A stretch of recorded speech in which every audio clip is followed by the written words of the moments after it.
अरे बेटा, पास आ जा। कंबल ठीक से ओढ़ ले। बाहर हवा ठंडी है और रात बहुत गहरी।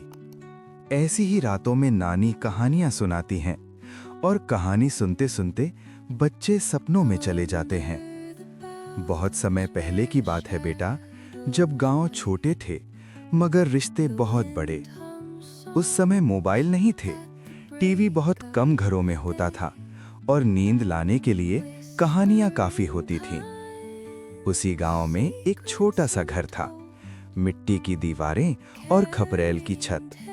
उसी घर में रहती थी एक बूढ़ी नानी, सफेद बाल, झुर्रियों भरा चेहरा और आंखों में गहरी ममता।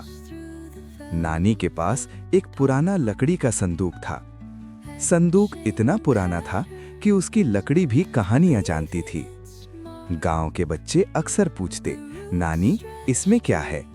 नानी बस मुस्कुरा देती और कहती, इसमें वो है जो सबके पास नहीं होता।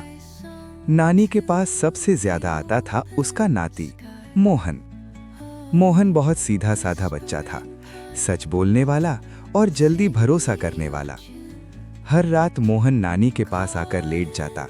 नानी उसके सिर पर हाथ फेरती और कहानी शुरू हो जाती। एक रात मोहन ने हिम्मत करके पूछा, नानी आप उस संदूक में क्या छुपा कर रखती हो? नानी ने गहरी सांस ली, जैसे कोई पुरानी याद जाग गई हो। बेटा, ये संदूक साधारण नहीं है।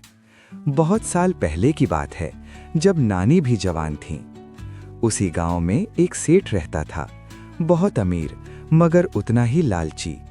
उसके पास सोना था, चांदी थी, मगर चैन नहीं था। सेठ को जब पता चला कि नानी के पास एक पुराना संदूक है तो उसके मन में लालच जाग उठा। उसने सोचा, इतना पुराना संदूक खाली कैसे हो सकता है? एक अंधेरी रात जब पूरा गांव सो रहा था, सेठ चुपके से नानी के घर पहुंचा। संदूक खोला, दिल तेज तेज धड़कने लगा। लेकिन अंदर न सोना था न चांदी, सिर्फ एक कागज पड़ा था। कागज पर लिखा था, सब्र रखने वाला ही सबसे अमीर होता है। सेठ हंस पड़ा और गुस्से में संदूक बंद कर दिया। पर उसी रात सेठ के घर चोरी हो गई। उसका सारा धन चला गया और उसके साथ उसका घमंड भी। अगली सुबह सेठ रोता हुआ नानी के पास आया। नानी ने उसे पानी दिया और कहा, बेटा, दौलत चली जाए तो वापस आ सकती है, मगर इंसानियत चली जाए तो कुछ नहीं बचता। सेठ की आंखों से आंसू बहने लगे। उसी दिन सेठ बदल गया और नानी का संदूक आज भी वैसा ही है, खाली मगर सीख से भरा।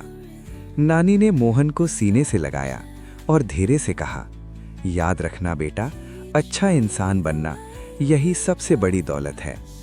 दिया बुझने लगा, चांद बादलों में छुप गया और मोहन मीठी नींद में सो गया। अगर ये वीडियो आपको अच्छी लगी हो तो लाइक करें और चैनल को सब्सक्राइब जरूर करें।